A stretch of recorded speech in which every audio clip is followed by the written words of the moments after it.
In this video, Rick and Sharon compare Assateague State and National Campgrounds in Maryland. One another. So there's not a tremendous difference in terms of what you're going to see in the surrounding area outside the park or in terms of your enjoyment of the landscape or the scenery. It's all pretty much the same.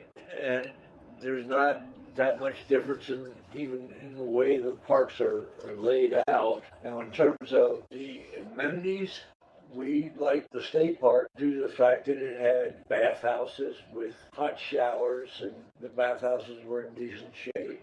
State park had these loops that gave you a little bit more of a sense of privacy. You didn't feel like you were jammed together. Now, from the national park standpoint, in their defense, we did a totally different type of camping in the national park. We chose to tent camp in the middle of the dunes.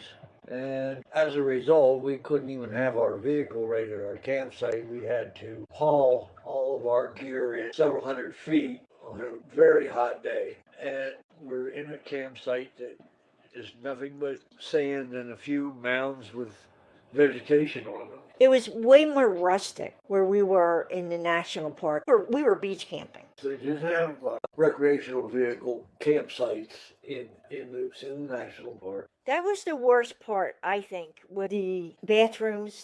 What were they? Kind of like porta-johns? Or the shower was only cold water? There was no hot water. You didn't have a bathhouse per se. You had these latrines, which were a pit latrine. They were kind of like outdoor showers that were private. Different type door shower.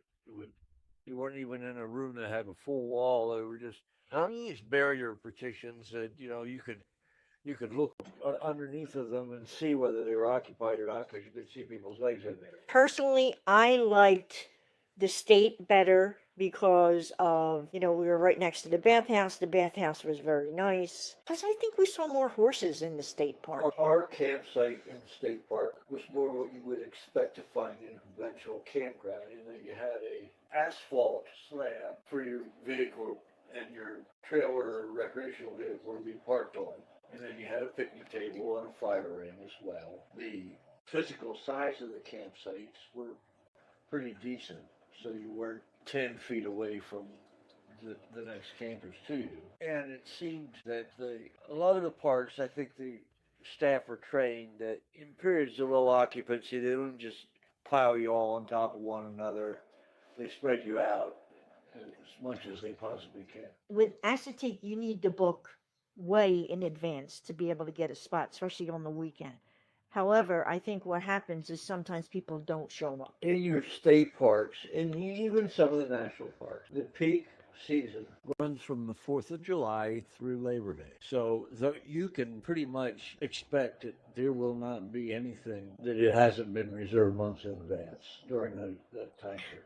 Right. Now, you may be able to go that day and find if someone didn't show up or canceled. But outside of the 4th of July to Labor Day, there are certain state parks that you can go there, particularly during the week, and you'll find that the occupancy is 50% or less. And even the weekend, you'll be able to walk in without a reservation. You can't get a set. So the state park I would do again in a heartbeat. I wouldn't really recommend going in July. It was so hot and so buggy. We went in September and everything was perfect. It was just a perfect trip. I think it made up for the July trip because it was like 100 degrees when we were there.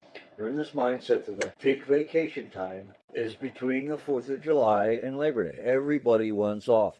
And generally, the month of August is the heaviest. What we don't realize is if you're looking at a trip to the shore and you're looking to be in the surf in the water, that the water temperatures of the ocean can often be warmer in the 2 weeks of September than what they are in the month of August. And every time we go somewhere in July, it's hot as hell and it's buggy.